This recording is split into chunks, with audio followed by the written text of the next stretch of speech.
The boy woke up face first in alien dung, surrounded by glowing cave snails, the echo of screams still ringing in his ears. That was the first thing Kale remembered about the end of his world. Not his mother's final words, not the screams of his people, not even the thunder of the slavers' ships splitting open the sky, but the cold, undeniable truth that the universe had no problem dumping him, quite literally, into its ugliest corner while everything he loved burned behind him. Funny in a way. Tragic, too. Especially since he was only 9 years old and had just accidentally inherited a power capable of ending a galaxy. The colony had been peaceful, hidden, and silent for generations. Deep within the crystalline caves of Limera 9, the last humans had lived in gentle secrecy. No wars, no politics, just quiet science, glowing mineral gardens, and the occasional lizard bird stew. Luma, Kale's mother, was a geneticist obsessed with old Earth DNA sequences, particularly the ones labeled locked. Darn, his father, had once served in the Resistance during the Archon Wars, back when humans still thought they had a chance against the Galactic Slavers. He didn't talk much about that. He preferred to teach Kale how to carve crystals or how to imitate lizard bird calls with a banana-shaped whistle. The kind of life that was too perfect, too isolated, and too tempting for the universe not to smash apart with a sledgehammer. It began with a frequency. An innocent experiment. Luma had been testing a new resonance crystal with Kale, who had an unusual ability to match vibrational tones just by humming. When the two of them synchronized with the stone that morning, it pulsed in a way Luma had never seen before. A frequency of 7.86 trillion hertz, impossibly complex, fractal-like, and unknown to them, a beacon. By nightfall, the sky cracked open. Kale had snuck out after dinner.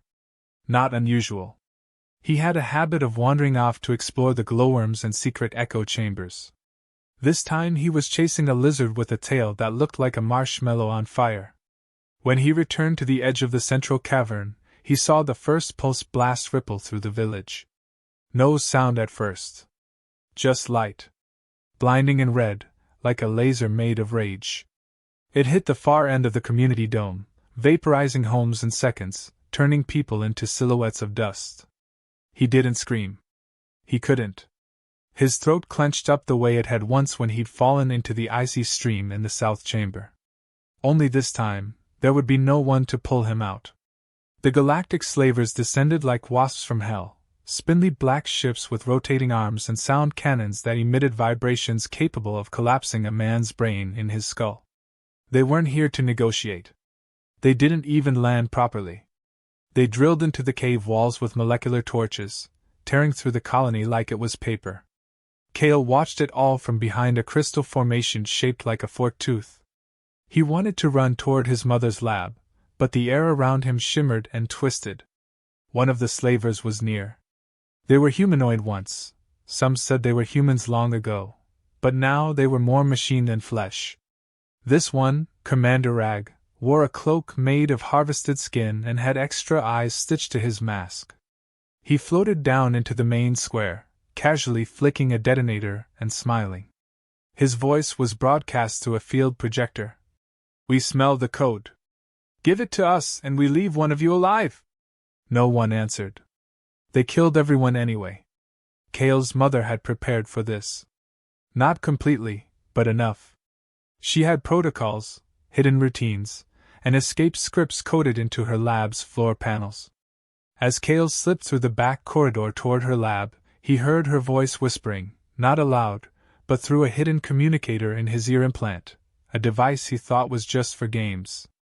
"Kale, if you're hearing this, run to the chamber. Quickly. I'm so sorry." When he arrived, the lab was half collapsed. Flames licked the edges of the once sterile walls.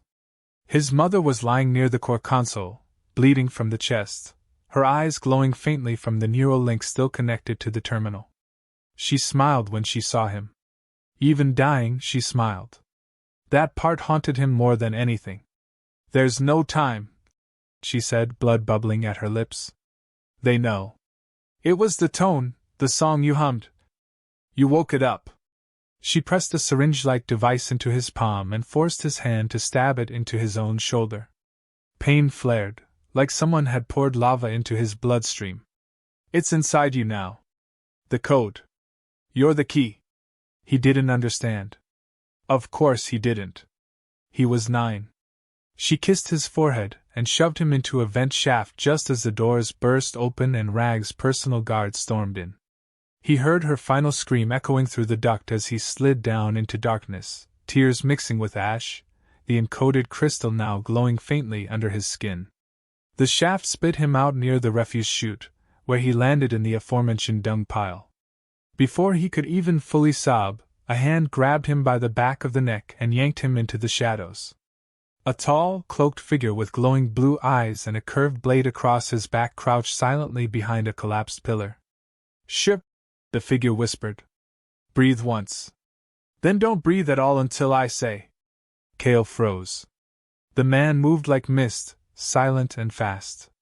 Together, they slipped past patrols and seismic scanners, until they reached a sealed shuttle hidden in a shaft Cale had never seen before. Only once they were away, orbiting above the ruined world, did the man speak again. "My name is Shinji. Your mother once saved my life. Now I save yours."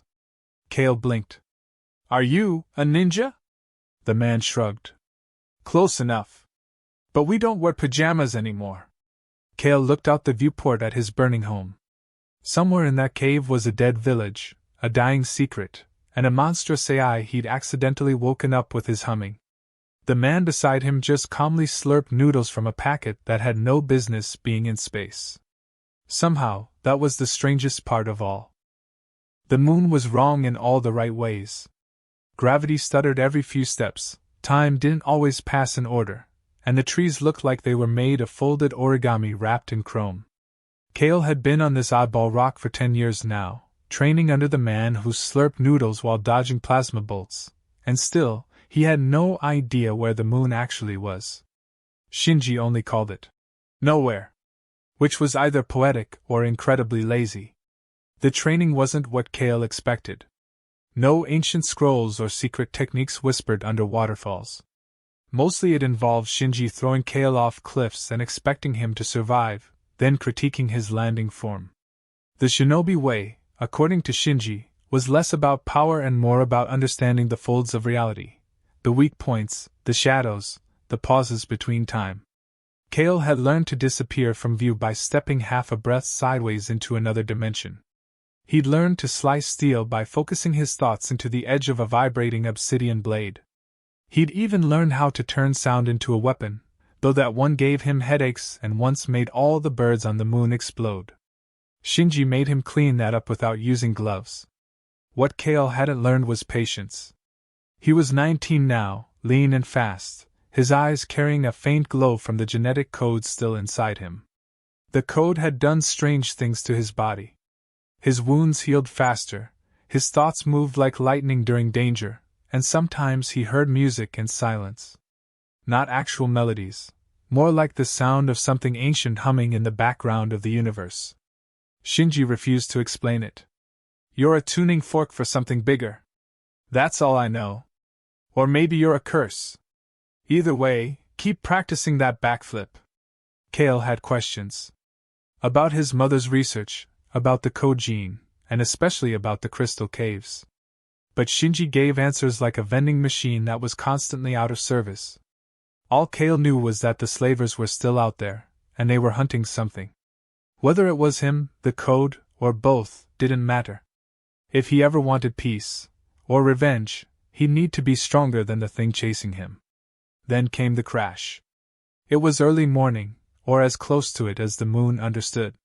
Cale was hanging upside down from a gravity tree, meditating the way Shinji taught him, by doing nothing for hours until his thoughts either disappeared or became loud enough to punch.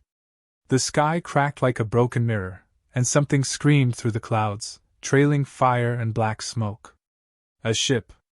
Small, fast, and clearly not meant to land. It slammed into the valley floor near the training grounds, kicking up a plume of silver dust. Shinji arrived seconds later, already chewing something. "Looks like mail." They approached carefully. The ship was wrecked but intact. Inside was a pilot, alien, thin, and dressed in robes lined with blinking sigils. Dying. Shinji inspected the damage and declared the situation moderately fatal. Kale just stood there, staring at the object the courier held out, a crystalline shard, humming softly with a familiar frequency. When Kale touched it, the shard pulsed and projected a holographic message into the air. Luma appeared. It was an older recording, her voice clear but her face drawn with worry. If you're hearing this, Kale, then the code is active. I don't know how long you've survived, but you must listen. The caves, our home, it was never just a colony. It was a vault. The AI beneath the planet isn't a tool. It's a mind. Living. Watching. And now that you've bonded with the code, it's listening to you. Kale couldn't breathe. Shinji frowned and crossed his arms. Well, that's terrible. The message continued. There's more. We were never meant to wake it. The code wasn't made by humans. It's older than us. It chose you. I tried to hide you from it, but now it may need you to complete its awakening. And if it wakes Kale, it won't just free us. It might rewrite everything. The shard went dim. Kale dropped it. The silence that followed felt too wide, like the entire moon was holding its breath. Shinji didn't speak for a long time. When he finally did, it was with the tone he rarely used, serious, low, and utterly without noodles. We have to go back. Kale nodded, but his stomach turned. The caves were a grave.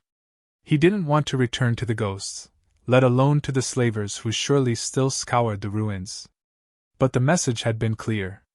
Something was unfinished. And if that unfinished thing was ancient, possibly sentient, and currently swimming around in his bloodstream, then maybe it was time to ask it some questions. That night Kale couldn't sleep. The moon's light shifted every few minutes, casting shadows that never stayed still. He walked to the edge of the cliff where he used to be thrown off for training, staring at the stars. Somewhere out there was a war he'd been born into. A war he didn't start, but might have to finish. He didn't hear Shinji approach. That was Shinji's specialty, showing up in complete silence and saying things like, "Your stance is wrong," or, "You smell like fear and mushrooms." This time, though, he said, "You scared?" Kale nodded. Shinji sat beside him, legs dangling over the edge. Good. Only idiots aren't scared. Or dead people. Or dead idiots. Kale looked at him sideways. You ever been back? To a place you lost everything? Shinji shrugged. No. I lose everything wherever I go, so it's more efficient. They sat in silence for a while. Then Shinji stood up and stretched. Pack your things. We leave tomorrow. And don't bring that frog you keep in your shoe. It croaks in Morse code and gives me nightmares. Kale blinked. Wait. You knew about frog gums? I know everything, Shinji replied, walking away. Except how to cook rice.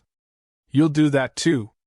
As the moon spun slowly beneath their feet, Kale stood and looked up. The stars no longer felt far away. He could feel something pulling at him, humming faintly in the background of his thoughts. It wasn't just the code. It was the caves. The mind beneath the stone. Something ancient. Something waiting. And for the first time, Kale wasn't sure who was hunting whom. The silence over Limera 9 was wrong. 10 years ago, this place had been alive with echoes, families laughing, crystals humming, birds chirping their nonsense songs into the caverns. Now it was dead air and dust, the cave's natural resonance flat and hollow. Even the wind seemed to tiptoe. Kale stood at the edge of the same ridge he'd fled as a child, cloaked in an invisibility sheath and a lifetime of sharpened instincts, staring down at what the slavers had built from the remains of his home. It wasn't a colony anymore. It was a fortress. Massive drill towers pierced into the deeper levels of the caves, extracting something from the crystalline walls. Slavers' ships hovered like vultures, scanning for movement with cold precision. Drones moved in organized swarms, patrolling the perimeter with red eyes and weapons that hummed with stored death. At the center of it all was a black spire of tech Kale didn't recognize, part engine, part temple, all wrong. Whatever the slavers were doing here, it wasn't mining. It was worship. Shinji crouched beside him, chewing on a dried fruit that smelled vaguely like feet. This is your home? Looks cozy. Kale didn't respond. He was staring at the structure where his mother's lab used to be. The black spire had grown from that very spot, like a tumor feeding off memory. His hands clenched at his sides. Shinji noticed. Anger's good, Shinji muttered. Keep it quiet. Anger makes you sharp. Revenge makes you stupid. They moved quickly, slipping past drones with movements honed by a decade of drills, cloaking, and what Shinji called sneaky toe work. Inside the ruins, Kale noticed the scars of battle, laser scorches, shattered bones, handprints burned into stone. These weren't fresh. They were old.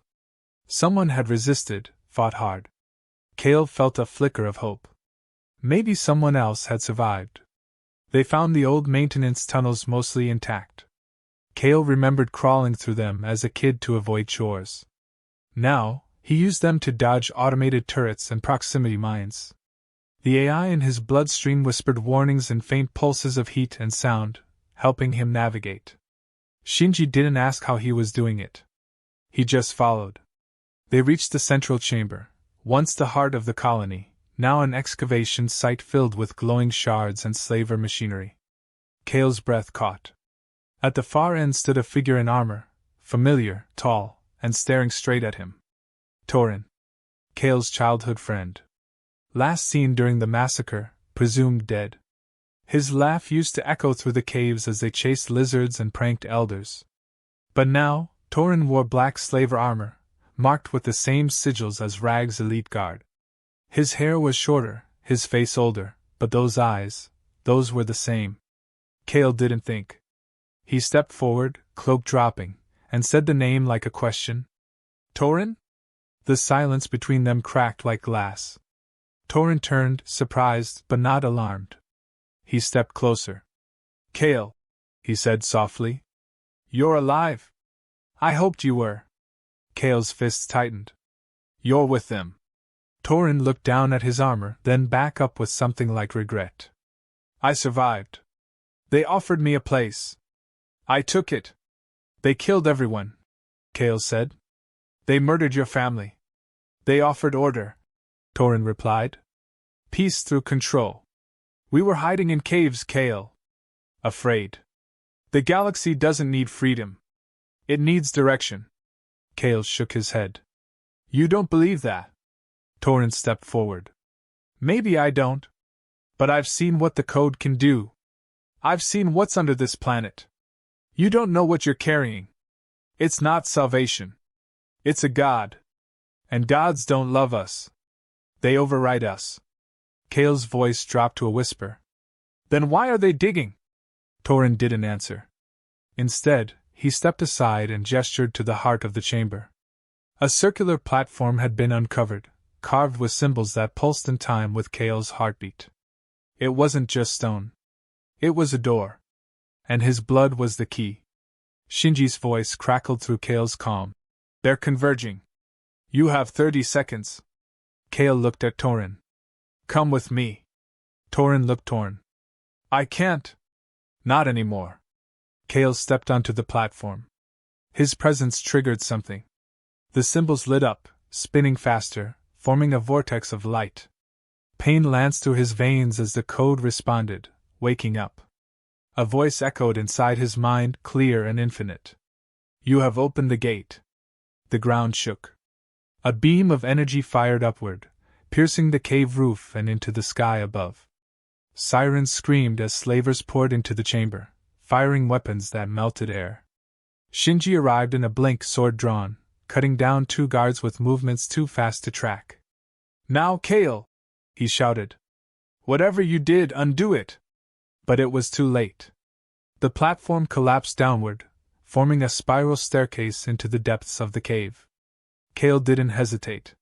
He ran, with Shinji behind him and slavers in pursuit. They descended into a realm untouched for millennia. The walls shimmered with data, floating shapes, impossible geometries. At the bottom was a sphere of light, pulsing, alive. Yoanian. The AI. The thing his mother warned about. It spoke again. You are the conduit. You have given me your mind. Shall I give you mine? Kale hesitated. Shinji stood beside him, bleeding from a shoulder wound, eyes wide with dread. Kale, he said, voice steady. It's not a weapon. It's a god. Don't let it inside. The slavers were seconds away. Kale didn't have time. He reached forward. The sphere opened. Light consumed everything. And in that instant, Kale understood. Yoanian wasn't just an AI. It was a memory. A mind spanning galaxies. It had witnessed the birth and death of civilizations, stored inside the caves like a cosmic archive. The code was a seed of it. A fragment. And now, it wanted to grow. Kale pulled back, not rejecting it, but limiting it. Forming a bridge, not a gate. It resisted. He resisted harder. They became one. When the light faded, Kale stood alone. Shinji was gone. The slavers were gone. Only Torin remained, kneeling on the ground, staring up at him in awe and fear. What are you? Torin whispered. Kale's voice echoed with layered tones. Still myself.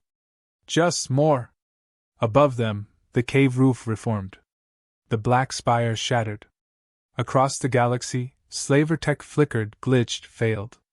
Yoanian was in the system now. Not destroying it, rewriting it. And Kale was the editor. The boy who had once fallen into dung had just fallen into divinity. The first thing Kale noticed was how quiet the galaxy became. After syncing with Yoanian, silence wasn't just the absence of sound, it was information no longer screaming. Slaver communications dropped into white noise. Security drones twitched like broken toys. Surveillance satellites began blinking Morse-coded questions into the void, as if the very infrastructure of the galactic web was now confused by its own existence. Somewhere, a vending machine on a distant mining planet spat out 400 protein bars in protest and declared Kale, Commander Snacks, in a digital rebellion that no one understood but somehow felt right. Kale floated above the cave ruins, not flying exactly, but suspended in a warping of reality that didn't quite obey gravity anymore. His body was still his, but it moved with a grace he hadn't trained for. Yoanian wasn't controlling him. Not entirely. The AI's presence was more like a library whispering inside his veins, offering doors to knowledge Kale had never known existed. But even with this terrifying power inside him, he still felt like Kale. Like the boy who once hid in crystal tunnels and burned his fingers trying to cook lizard meat with a pocket laser.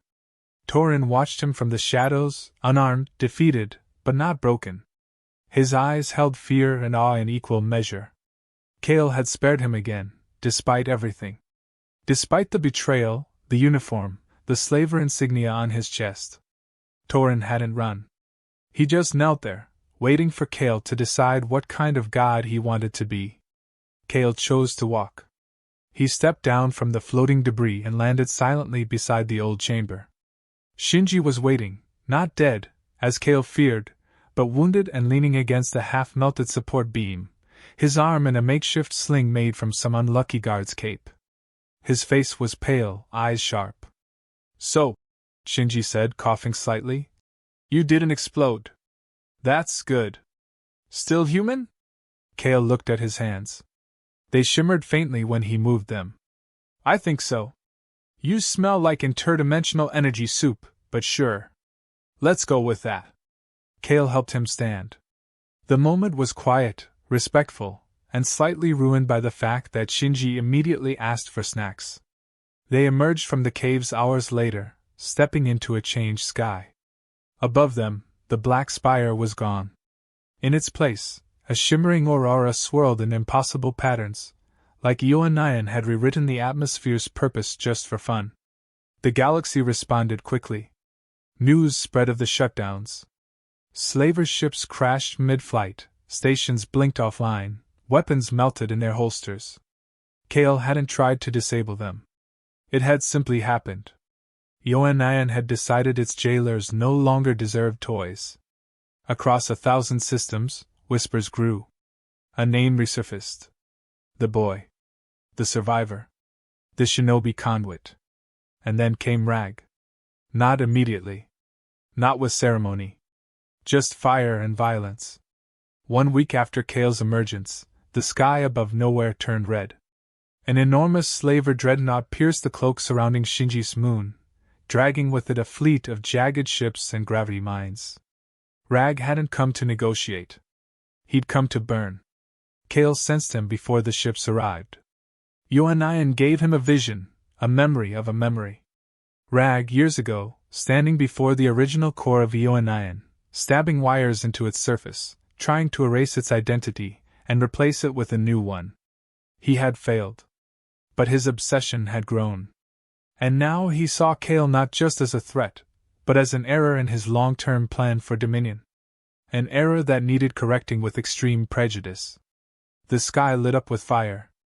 Kale moved through battle like a song half-remembered. He didn't command ships, he redirected their paths with quantum nudges.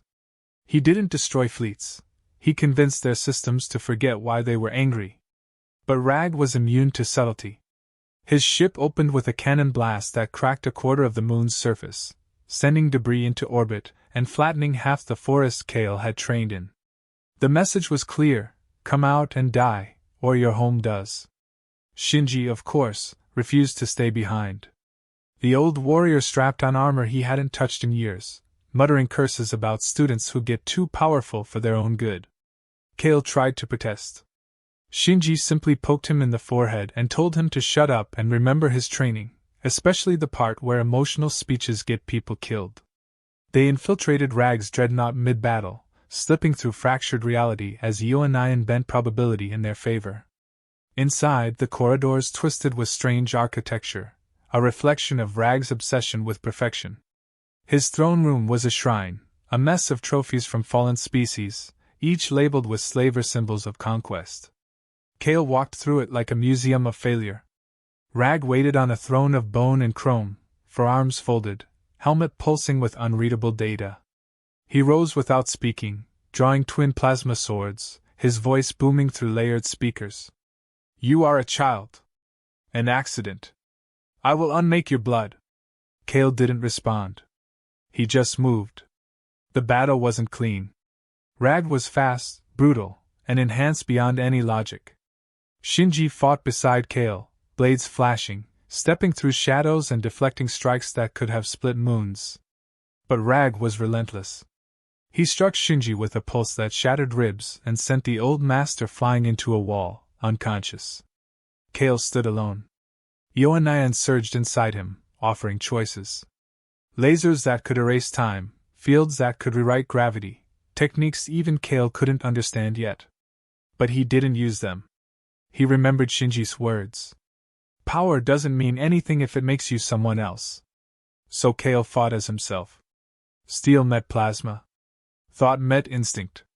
He used the shinobi arts, not to overpower, but to redirect. To confuse. To trick. He dropped into the old forms, the movements Shinji had drilled into his bones. Rag laughed at first. Then he bled. Kale whispered a technique he had never used before.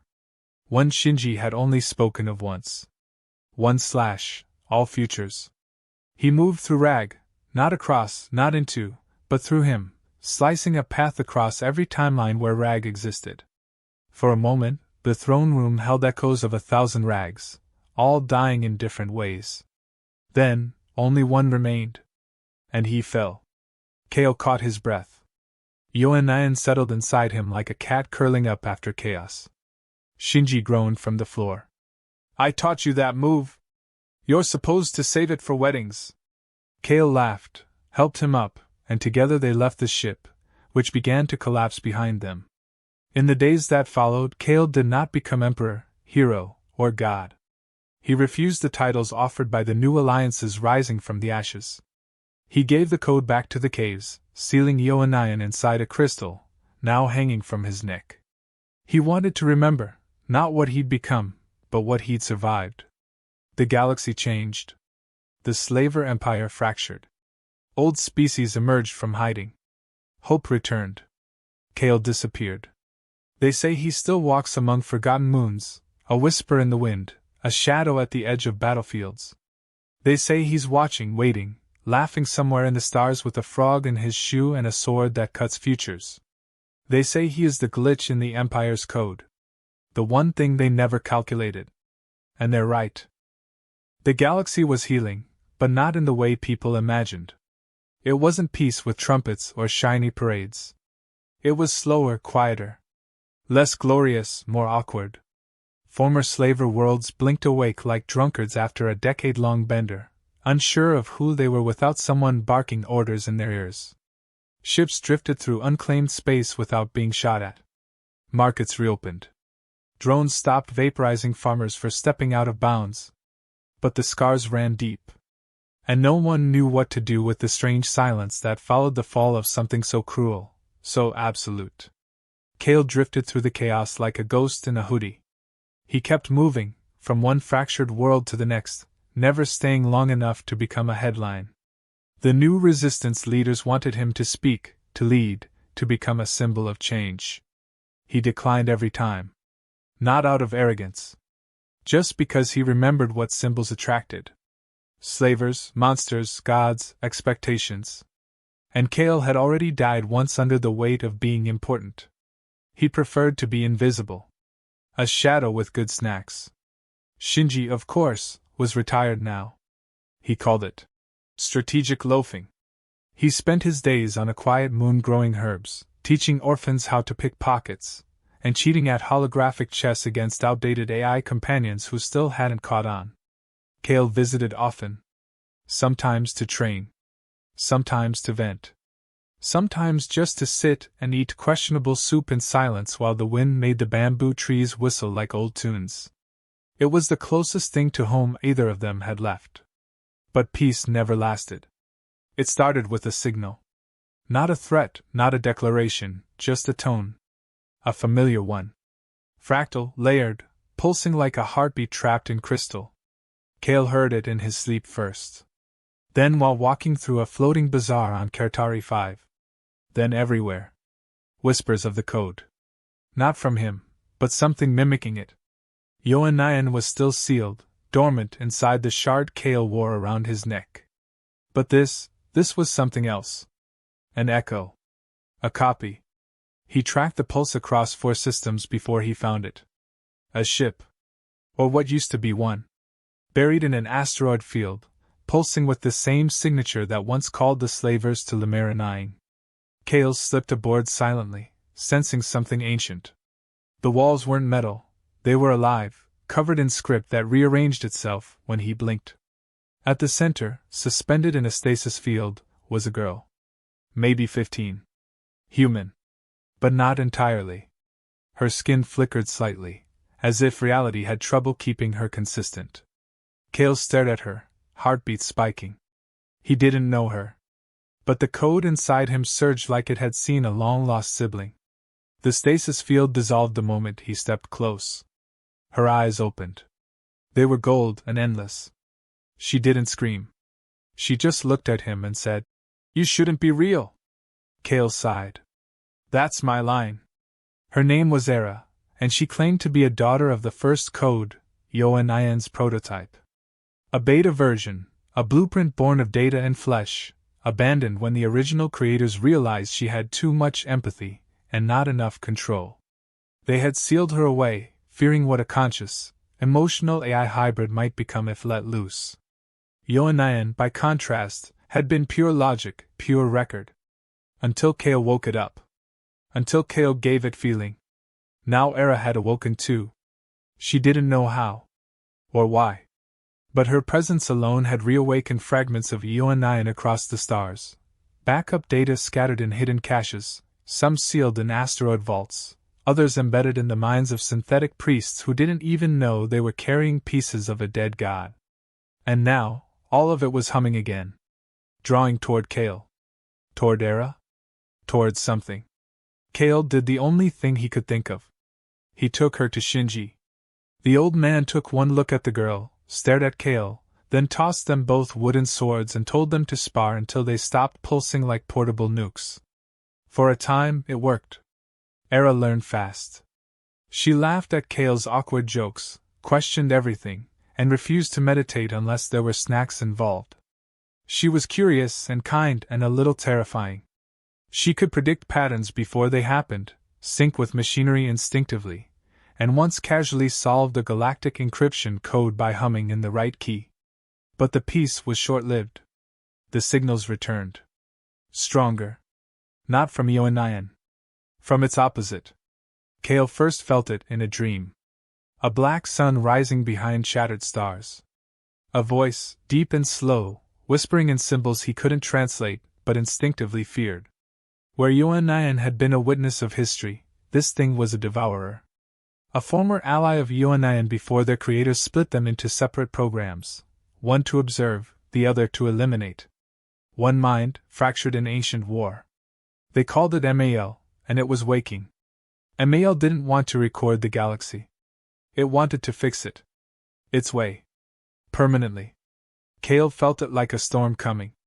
Worlds began to glitch. Artificial systems reversed themselves. Gravity bent in wrong directions. Insect swarms with synthetic cores moved across planets, carving lines in sand that mapped out Mael's return. Era felt it too. She grew quiet. Dreamed less. Laughed less. One night, Kale found her on the cliffside, staring up at a sky that no longer looked right. Stars were blinking in sequences, signaling something in deep space. Her face was lit by the glow of the shard around Kale's neck. She looked at him and said, "I think I was made to stop it."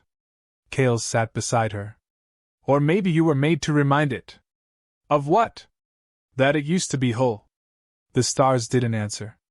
But something in Era's eyes shifted. Determination. Fear. Hope. They knew what they had to do. Amaya was calling. And if Kale and Era didn't answer first, the galaxy would be corrected into silence. So they prepared. Not with armies or fleets. But with a sword, a shard, and two people stitched together by data, memory, and a glitch that refused to be fixed. Because sometimes, the universe doesn't need order. It needs a spark. And Kale, who once hid in dung, who once sang a god awake, who once rewrote futures with a single slash, was ready to be fire again.